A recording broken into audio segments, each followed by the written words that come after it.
10ാം class chemistry ആദ്യ ചാപ്റ്ററായ periodic ടേബിളും electron വിന്യാസവും ഇതിലെ വരാൻ സാധ്യതയുള്ള മുഴുവൻ ചോദ്യങ്ങൾ ഉൾപ്പെടുത്തിക്കൊണ്ടുള്ള ഒരു ചോദ്യപേപ്പറാണ് നമ്മൾ ഡിസ്കസ് ചെയ്യുന്നത്.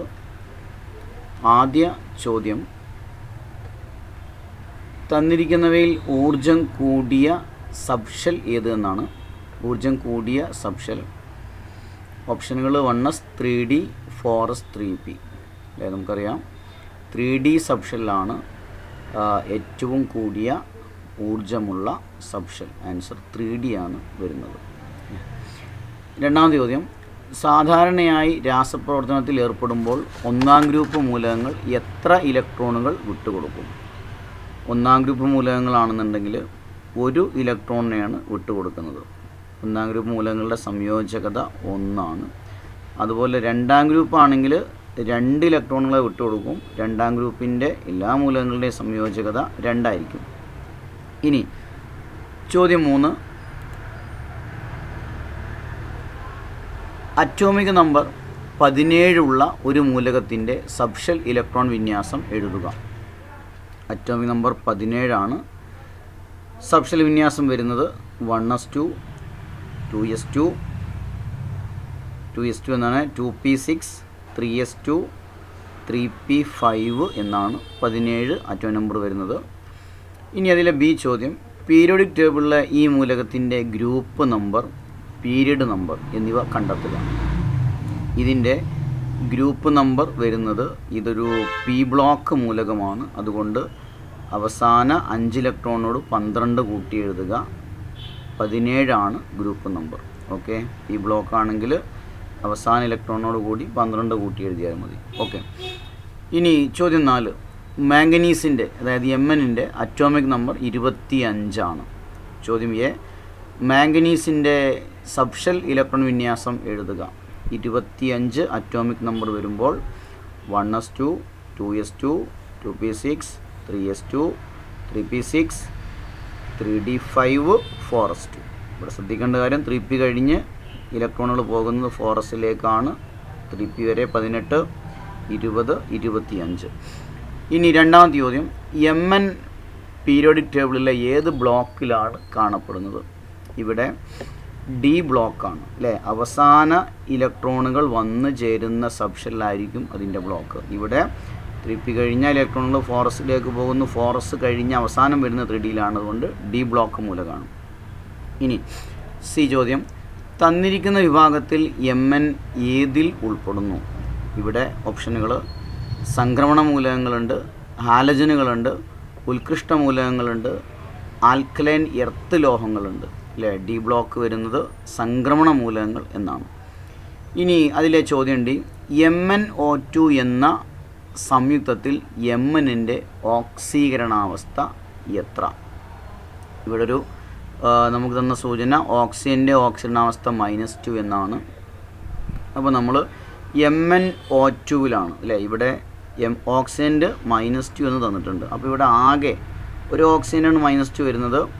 ആകെയുള്ള ഓക്സിജൻ്റെ ഓക്സിജനാവസ്ഥ -2 × 2 അതായത് -4 ആണ് വരുന്നത്. അങ്ങനെയാണെങ്കിൽ Mn+4 ആയിരിക്കും. കാരണം ഒരു സംയുക്തത്തിലെ ഘടകമൂലകങ്ങളുടെ ഓക്സീകരണാവസ്ഥയുടെ തുക എപ്പോഴും 0 ആയിരിക്കും. അവിടെ ഓക്സിജൻ ടോട്ടൽ -4 ആണെങ്കിൽ മാംഗനീസ് +4 ആയിരിക്കും. ഇനി ചോദ്യം ഈ Mn2+ എന്ന അയോണിൻ്റെ സബ്ഷെൽ ഇലക്ട്രോൺ വിന്യാസം എഴുതുക. Mn2+, ഇവിടെ മനസ്സിലാക്കേണ്ട കാര്യം, ഈ 2+ അയോൺ ആകുന്നത് 2 ഇലക്ട്രോണിനെ നഷ്ടപ്പെടുത്തി അല്ലെങ്കിൽ വിട്ടുകൊടുത്താണ്. അപ്പോൾ Mn അതിൻ്റെ യഥാർത്ഥ ഇലക്ട്രോണുകളിൽ നിന്ന് 2 ഇലക്ട്രോണിനെ നഷ്ടപ്പെടുത്തും. 25 ഇലക്ട്രോണുകളാണ് ഉണ്ടായിരുന്നത്. അപ്പോൾ ഇനി 23 ഇലക്ട്രോണുകൾ Mn2+ൽ ഉണ്ടാവുള്ളൂ. ഇനി വേറൊരു കാര്യം കൂടി മനസ്സിലാക്കുക, ഇവിടെ Mn ഇലക്ട്രോണിനെ നഷ്ടപ്പെടുത്തുന്നത് അതിൻ്റെ ബാഹ്യതമ ഷെല്ലിൽ നിന്നായിരിക്കും. ഈ 4sൽ നിന്ന് 2 എണ്ണം ഒഴിവാകും. അപ്പോൾ അവസാനമുള്ള 4s എഴുതണ്ട, ബാക്കി 3d5 വരെ എഴുതുക. Okay, 1s2 2s2 2p6 3s2 3p6 3d5. ഇനി അടുത്ത ചോദ്യം, എല്ലാ ഷെല്ലുകളിലും പൊതുവായി കാണപ്പെടുന്ന സബ്ഷെൽ ഏതാണ്? എല്ലാ ഷെല്ലുകളിലുമുള്ള സബ്ഷെല്ലാണ് എസ് സബ്ഷെൽ അല്ലേ? എസ് ആണ് എല്ലാ ഷെല്ലുകളിലും, അതായത് കെ, എൽ, എം, എൻ എന്നീ 4 ഷെല്ലുകളിലുമുള്ള സബ്ഷെല്ല് എസ് ആണ്. ചോദ്യം 2, എഫ് ബ്ലോക്ക് മൂലകങ്ങളിൽ അവസാനത്തെ ഇലക്ട്രോൺ നിറയുന്നത് ഡാഷ് സബ്ഷെല്ലിലാണ്. ഏതിലായിരിക്കും? എഫ്. ഏത് ബ്ലോക്കാണെങ്കിലും അവസാന ഇലക്ട്രോണുകൾ വന്നു ചേരുന്ന സബ്ഷെല്ലായിരിക്കും അതിൻ്റെ ബ്ലോക്ക്. എസ് ആണെങ്കിലും പി ആണെങ്കിലും ഡി ആണെങ്കിലും എഫ് ആണെങ്കിലും. ഇനി ചോദ്യം 3, എ എന്ന മൂലകത്തിൽ, ഇവിടെ പ്രതീകം യഥാർത്ഥമല്ല, എ വെറുതെ കൊടുത്തതാണ്. എ എന്ന മൂലകത്തിൽ അവസാനത്തെ 2 ഇലക്ട്രോണുകൾ ഫോറസ് സബ്ഷെല്ലിൽ ആണ് നിറയുന്നത്. അപ്പോൾ അവസാനത്തെ 2 ഇലക്ട്രോണുകൾ ഫോറസിലാണുള്ളത്. ചോദ്യം എയുടെ സബ്ഷെൽ ഇലക്ട്രോൺ വിന്യാസം എഴുതുക. അപ്പോൾ അവസാന സബ്ഷെല്ല് ഫോറസ് ആണ്, അതിൽ 2 ഇലക്ട്രോൺ. അപ്പോൾ തൊട്ട് മുമ്പിലുള്ളതൊക്കെ 1s2, 2s2, 2p6, 3s2, 3p6, 4s2 എന്നാണുള്ളത് അല്ലേ? ഇവിടെ 18 കഴിഞ്ഞാൽ പിന്നെ 2 ഉള്ളൂ, അത് ഫോറസിലേക്കാണ് പോവുക. ഇനി ബി, ഈ മൂലകം ഏത് പീരീഡിൽ ഉൾപ്പെടുന്നു? പീരീഡ് കാണാൻ ഏറ്റവും വലിയ ഷെൽ നമ്പർ, അതായത് താഴെയുള്ള ഈ ഏറ്റവും വലിയ നമ്പർ, ഇവിടെ 1, 2, 2, 3, 3, 4, ഏറ്റവും വലുത് 4 ആണ് അല്ലേ? ഇതാണ് ഷെൽ നമ്പർ. ഓക്കെ, 4 അല്ലെങ്കിൽ പീരീഡ് നമ്പർ. ഇനി അപ്പോൾ പീരീഡ് 4 ആണെന്ന് മനസ്സിലാക്കുക. ഇനി സി, ഇതിൻ്റെ ഗ്രൂപ്പ് നമ്പർ കണ്ടെത്തുക. ഇവിടെ ആദ്യം ബ്ലോക്ക്, ഏത് ഗ്രൂപ്പ് കണ്ടെത്താനും നമ്മൾ ബ്ലോക്ക് ആദ്യം മനസ്സിലാക്കണം. ഇവിടുത്തെ ബ്ലോക്ക് വരുന്നത് അവസാന ഇലക്ട്രോണുകൾ ഫോറസ് സബ്ഷെല്ലിലാണുള്ളത്. സബ്ഷെല്ല് എസ് ആണ്, അതുകൊണ്ട് പി ബ്ലോക്കാണ് വരുന്നത്. പി ബ്ലോക്ക് എസ് ബ്ലോക്കാണ് വരുന്നത് അല്ലേ? എസ് ബ്ലോക്കാണ്. എസ് ബ്ലോക്കിൻ്റെ ഗ്രൂപ്പ് കാണാൻ അതിലെ ഇലക്ട്രോണിൻ്റെ എണ്ണം എഴുതിയാൽ മതി. അതായത് 2 അല്ലേ? 2 ആണ് ഇവിടുത്തെ ഗ്രൂപ്പ് 2 ആണ് വരുന്നത്. അതുപോലെ പീരീഡ് 4 ആണ് വരുന്നത്.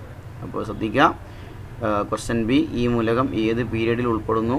4ാമത്തെ പീരീഡ്, ഗ്രൂപ്പ് നമ്പർ 2 ആണ് അല്ലേ? എസ് ബ്ലോക്ക് ആയത് കാരണം ഇലക്ട്രോണിൻ്റെ എണ്ണം 2. ഇനി ചോദ്യം 4, എക്സ് എന്ന മൂലകത്തിൻ്റെ അറ്റോമിക് നമ്പർ 13 ആണ്. പ്രതീകം യഥാർത്ഥമല്ല. ചോദ്യം എ, എക്സ് എന്ന മൂലകത്തിൻ്റെ സബ്ഷെൽ ഇലക്ട്രോൺ വിന്യാസം എഴുതുക. അപ്പോൾ ആകെ 13 ഇലക്ട്രോണുകളാണുള്ളത്, ശ്രദ്ധിക്കണം. 1s2, 2s2, 2p6, 3s2 വരെ അല്ലേ? 10 എത്രയായി? 10, 12, 13, ലാസ്റ്റ് 3p1 എന്ന് വരും. ഇനി തൊട്ടു മുമ്പുള്ള പീരീഡിലെ ഉത്കൃഷ്ട മൂലകത്തിൻ്റെ പ്രതീകം ഉപയോഗിച്ച് എക്സിൻ്റെ സബ്ഷെൽ ഇലക്ട്രോൺ വിന്യാസം എഴുതുക. അപ്പോൾ 13-ന് തൊട്ടു മുമ്പുള്ള ഉത്കൃഷ്ട മൂലകം അല്ലെങ്കിൽ അലസവാതകം Ne, 10 അറ്റോമിക് നമ്പറുള്ള നിയോണാണ് വരുന്നത്. അപ്പോൾ നിയോണിനെ ബ്രാക്കറ്റിൽ, സ്ക്വയർ ബ്രാക്കറ്റിൽ എഴുതുക. അതിന് ശേഷം വരുന്ന അല്ലേ? അപ്പോൾ ഇത്രയും നമ്മൾ എഴുതി. 1s2, 2s2, 2p6 വരെ എഴുതണ്ട അല്ലേ? നിയോണിൻ്റെ അറ്റോമിക് നമ്പർ 10 ആണ്. അപ്പോൾ അതിന് ശേഷമുള്ളത് 3s2, 3p1 എന്ന് എഴുതുക. ഇങ്ങനെയാണ് Ne, 3s2, 3p1. ഇനി ഇത് ഏത് ബ്ലോക്കിൽ ഉൾപ്പെടുന്നു? ഇത് ഉൾപ്പെടുന്ന ബ്ലോക്കാണ് പി ബ്ലോക്ക്. അവസാന ഇലക്ട്രോണുകൾ പിയിലാണുള്ളത്, അത് കാരണം പി ബ്ലോക്ക്. ഇനി ഈ മൂലകത്തിൻ്റെ പി സബ്ഷെല്ലിൽ അടങ്ങിയിരിക്കുന്ന ആകെ ഇലക്ട്രോണുകളുടെ എണ്ണം എത്ര? ചോദ്യം ഡി, ഈ മൂലകത്തിൻ്റെ പി സബ്ഷെല്ലിൽ അടങ്ങിയിരിക്കുന്ന ആകെ ഇലക്ട്രോണുകളുടെ എണ്ണം എത്ര? ഇവിടെ പി എന്ന് പറയുമ്പോൾ 2pയിൽ 6 ഇലക്ട്രോണുമുണ്ട്, 3pയിൽ 1 ഇലക്ട്രോണുണ്ട് അല്ലേ? അങ്ങനെ ആകെ 7 ഇലക്ട്രോണാണ് പിയിലുള്ളത്. ഇനി ഇവിടുത്തെ ഈ ചോദ്യം, എക്സ് 3+ അയോണിൻ്റെ സബ്ഷെൽ ഇലക്ട്രോൺ വിന്യാസം എഴുതുക. ഇവിടെ മനസ്സിലാക്കേണ്ടത് എക്സ് 3+ എന്ന് പറയുമ്പോൾ 3 ഇലക്ട്രോണുകളെ നഷ്ടപ്പെടുത്തിയാണ് ഈ എക്സ് 3+ അയോണായി മാറിയത്. അപ്പോൾ യഥാർത്ഥ ഇലക്ട്രോൺ വിന്യാസത്തിൽ നിന്ന് എഴുതുമ്പോൾ 3 ഇലക്ട്രോണുകളെ ഒഴിവാക്കിയിട്ട് എഴുതണം. ഇനി എക്സ് ഏതൊക്കെ സബ്ഷെല്ലിൽ നിന്നാണ് ഇലക്ട്രോണെ നഷ്ടപ്പെടുത്തുക? ഇത് 3pയിൽ നിന്ന് 1 ഇലക്ട്രോണിനെയും 3sൽ നിന്ന് 2 ഇലക്ട്രോണിനെയും, ഇങ്ങനെ 3 ഇലക്ട്രോൺ നഷ്ടപ്പെടും അല്ലേ? അപ്പോൾ ആകെ 10 ഇലക്ട്രോണേ ഉണ്ടാവുള്ളൂ. എങ്ങനെ വരിക? 1s2, 2s2, 2p6. ഇനി അടുത്ത ക്വസ്റ്റ്യൻ, എഫ് സബ്ഷെല്ലിൽ ഉൾക്കൊള്ളാൻ കഴിയുന്ന പരമാവധി ഇലക്ട്രോണുകളുടെ എണ്ണം എത്ര? എഫിൽ 14 ഇലക്ട്രോണുകളാണ് ഉണ്ടാവുക അല്ലേ. ബാക്കിയുള്ളത് നമുക്കറിയാം. എസ്സിൽ 2 ഇലക്ട്രോൺ, പിയിൽ 6 ഇലക്ട്രോൺ, ഡിയിൽ 10 ഇലക്ട്രോൺ അല്ലേ. അപ്പോൾ ആൻസർ എഫിൽ 14 ഇലക്ട്രോണുകൾ. ചോദ്യം 2. ചുവടെ നൽകിയിരിക്കുന്ന സബ്ഷെൽ ഇലക്ട്രോൺ വിന്യാസത്തിൽ ക്രോമിയത്തിൻ്റെ ശരിയായ ഇലക്ട്രോൺ വിന്യാസം തിരഞ്ഞെടുത്ത് എഴുതുക. CR24. ഇവിടെ 2 വിന്യാസങ്ങളുണ്ട്, എ ബി. അവസാനം 3D4 4s2 ബിയിൽ 3D5 4s1 അല്ലേ. നമുക്കറിയാം ക്രോമിയത്തിൻ്റെ ശരിയായ വിന്യാസം ആൻസർ ബി ആണ് വരുന്നത് അല്ലേ. ഉത്തരം ബി ആണ്. ഇനി ഈ ഇലക്ട്രോൺ വിന്യാസം തിരഞ്ഞെടുക്കാനുള്ള കാരണം എന്ത്? ഇവിടെ ഈ 3Dയിൽ 5 ഇലക്ട്രോണും 4sൽ 1, 3D5 4s1 വരുമ്പോൾ ആ മൂലകത്തിന് കൂടുതൽ സ്ഥിരത ഉണ്ടായിരിക്കും. അതുകൊണ്ടാണ് ഇങ്ങനെ വിന്യാസം വരുന്നത്. ഇതുപോലെ നമുക്ക് പഠിക്കാനുള്ള മറ്റൊന്നാണ് ക്രോമിയം 29 ക്രോമിയത്തിൻ്റെ അറ്റോമിക് നമ്പർ. അത് ഇതുപോലെ 3D10 4s1 എന്നാണ് വരുന്നത്. അതും ശ്രദ്ധിക്കേണ്ടതാണ്. ഇനി ചോദ്യം 3. അയണിൻ്റെ 2 ക്ലോറൈഡുകളുടെ പേരും രാസസൂത്രവും നൽകിയിരിക്കുന്നു. ഒന്ന് ferrous chloride FeCl2, ferric chloride FeCl3. സൂചന: ക്ലോറിൻ ആറ്റത്തിൻ്റെ ഓക്സീകരണാവസ്ഥ -1, അയണിൻ്റെ അറ്റോമിക് നമ്പർ 26 ആണ്. ചോദ്യം എ. അയൺ +2 ഓക്സീകരണാവസ്ഥ കാണിക്കുന്ന സംയുക്തം ഏതാണ്? ഇവിടെ 2 സംയുക്തങ്ങളാണുള്ളത്. ഉത്തരം FeCl2. ശ്രദ്ധിക്കുക, ക്ലോറിൻ്റെ സംയോജകത 1 എന്ന് നമുക്ക് തന്നിട്ടുണ്ട് അല്ലേ, 1. അപ്പോൾ എന്തായിരിക്കും? ഈ ക്ലോറിന് Feയുടെ ഈ 2 കിട്ടിയിട്ടുള്ളത്. അപ്പോൾ FeCl2ൽ Feയുടെ ഓക്സിജനാവസ്ഥ +2 ആയിരിക്കും. ഇനി ഇതും കൂടെ മനസ്സിലാക്കുക, FeCl3ൽ Feയുടെ ഓക്സിജനാവസ്ഥ +3 ആയിരിക്കും. ഓക്കെ. ഇനി ചോദ്യം ബി. Fe3+ അയോണിൻ്റെ സബ്ഷെൽ ഇലക്ട്രോൺ വിന്യാസം എഴുതുക. അപ്പോൾ ഇവിടെ മനസ്സിലാക്കേണ്ടത് 3+ എന്ന് പറയുമ്പോൾ 3 ഇലക്ട്രോണിനെ നഷ്ടപ്പെടുത്തി അല്ലേ. 26 ഇലക്ട്രോണുകളിൽ നിന്ന് 3 ഇലക്ട്രോണിനെ നഷ്ടപ്പെടുത്തിയാണ് എഴുതേണ്ടത്. എവിടെ നിന്നൊക്കെ ഇലക്ട്രോൺ നഷ്ടപ്പെടുത്തുക? അവസാനമുള്ള 4sൽ നിന്ന് 2 ഇലക്ട്രോണും തികയാതെ വരുമ്പോൾ 3Dയിൽ നിന്ന് 1 ഇലക്ട്രോൺ അല്ലേ നഷ്ടപ്പെടുത്തും. അപ്പോൾ ഇവിടെ ലാസ്റ്റ് 3D5 വരെ ഉണ്ടാവുള്ളൂ, 4s പിന്നെ ഇല്ല അല്ലേ. എങ്ങനെ വരുന്നത്? 1s2 2s2 2p6 3s2 3p6 3d5. ചോദ്യം സി. അയൺ വ്യത്യസ്ത ഓക്സീകരണാവസ്ഥ കാണിക്കാൻ കാരണം എന്ത്? നമുക്കറിയാം ഡി ബ്ലോക്ക് മൂലകങ്ങൾക്ക് വ്യത്യസ്ത ഓക്സീകരണാവസ്ഥ ഉണ്ട്. എന്താ കാരണം? ഇവ രാസപ്രവർത്തനത്തിൽ അവസാന 2 ഷെല്ലുകളിൽ നിന്ന് ഇലക്ട്രോൺ നഷ്ടപ്പെടുത്തും. വായുധമ ഷെല്ലിൽ നിന്നും തൊട്ടു മുമ്പുള്ള ഷെല്ലിൽ നിന്നും ഇലക്ട്രോണുകൾ നഷ്ടപ്പെടുത്തും. അതിൻ്റെ കാരണം അവ തമ്മിൽ ഊർജത്തിൽ കുറഞ്ഞ വ്യത്യാസമേ ഉള്ളൂ അല്ലേ. ഊർജ്ജ നിലയിൽ കുറഞ്ഞ വ്യത്യാസമാണ് ആ 2 ഷെല്ലുകളിലുള്ള ഇലക്ട്രോണുകൾക്ക്. ഇനി ചോദ്യം 4. X, Y എന്നീ മൂലകങ്ങളുടെ ബാഹ്യതമ സബ്ഷെൽ ഇലക്ട്രോൺ വിന്യാസം നൽകിയിരിക്കുന്നു. X 3s2 എന്നാണ്, Y 3s2 3p5 ആണ്. അതിലെ ചോദ്യം എ. X എന്ന മൂലകത്തിൻ്റെ സംയോജകത എത്ര? അപ്പോൾ ഇവിടെ കൺഫ്യൂഷൻ ഉണ്ടെങ്കിൽ നമ്മൾ എന്ത് ചെയ്യുക? എക്സിൻ്റെ പൂർണ്ണമായ വിന്യാസം എഴുതുക. എങ്ങനെ വരുന്നത്? 1s2 2s2 2p6 3s2 അല്ലേ. ലാസ്റ്റാണ് നമുക്ക് തന്നത് 3s2. അപ്പോൾ അതിന് നമ്മൾ ഷെല്ല് പ്രകാരം എഴുതുമ്പോൾ 1s2 അതായത് 2 ആദ്യ ഷെല്ലിൽ, രണ്ടാമത്തെ ഷെല്ല് 8 ഇലക്ട്രോൺ 2sഉം 2p ഉണ്ട് അല്ലേ. 2 + 6 8. അവസാന ഷെല്ല് 3s മാത്രമേ ഉള്ളൂ, അതായത് മൂന്നാമത്തെ എമ്മിൽ 2. അപ്പോൾ 2 8 2 എന്ന് വരും. 2 8 2 എന്ന് പറയുമ്പോൾ അവസാന 2 ഇലക്ട്രോണിനെ നഷ്ടപ്പെടുത്തും അല്ലേ. അഷ്ടകം 8 ആക്കുക അല്ലേ, അഷ്ടകം പൂർത്തീകരിക്കാൻ വേണ്ടിയിട്ട്. അപ്പോൾ വിട്ടു കൊടുക്കുന്ന 2 ഇതിൻ്റെ സംയോജകത. ഓക്കെ, 2 8 2 സംയോജകത. ഇനി നമുക്ക് വൈൻ്റെയും കൂടെ കണ്ടുവെക്കുക സംയോജകത. വൈ അവസാനം വരുന്നത് 3s2 3p5 എന്നാണ്. അപ്പോൾ ഇതിന് മുമ്പ് വരുന്നത് 1s2 2s2 2p6 3s2 3p5 അല്ലേ.